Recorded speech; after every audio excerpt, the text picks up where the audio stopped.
Pertengahan Mei 2026 dan Indonesia lagi nggak baik-baik saja.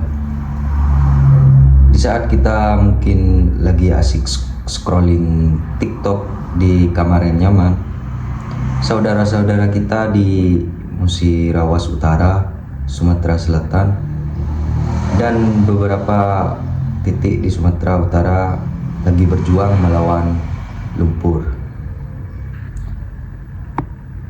Banjir bandang kali ini bukan cuma numpang lewat, dia merendam ribuan rumah dan melumpuhkan 54.000 jiwa.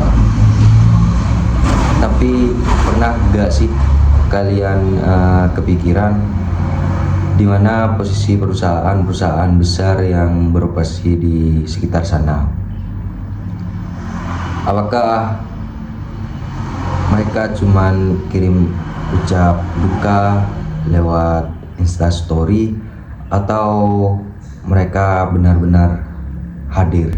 Nah, di sini kita harus bedah yang namanya CSR atau Corporate Social Responsibility. Kita belajar kalau CSR itu bukan sekedar zakat perusahaan atau kegiatan bagi-bagi sembako pas lagi ada maunya.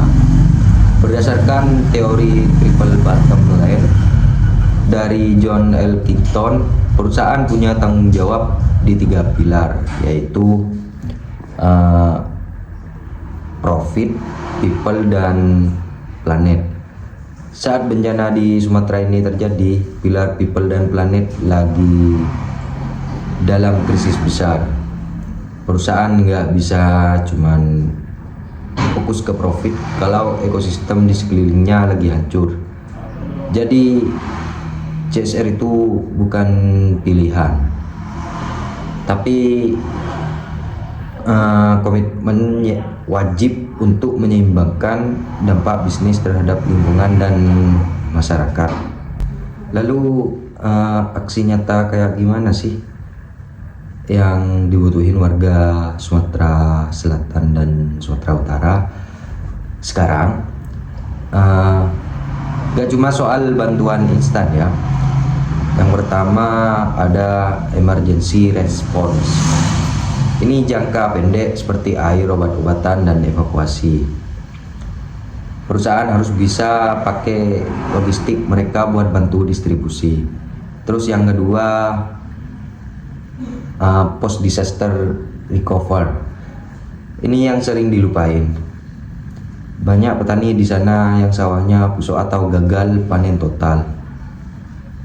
CSR yang sustainable itu adalah dengan memberikan bantuan bibit unggul atau alat olah lahan supaya ekonomi warga gak mati total.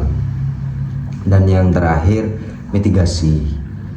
Korporasi harus mulai audit lingkungan mereka.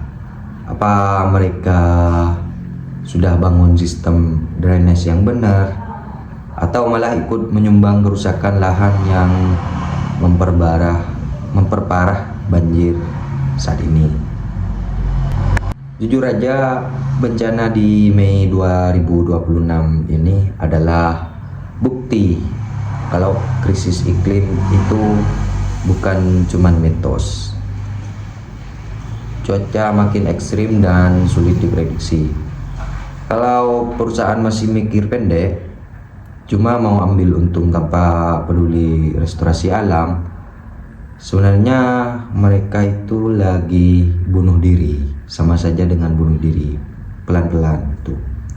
Bayangin kalau jalur distribusi di Sumatera terputus tiap minggu karena banjir, biaya operasional mereka pasti bengkak kan.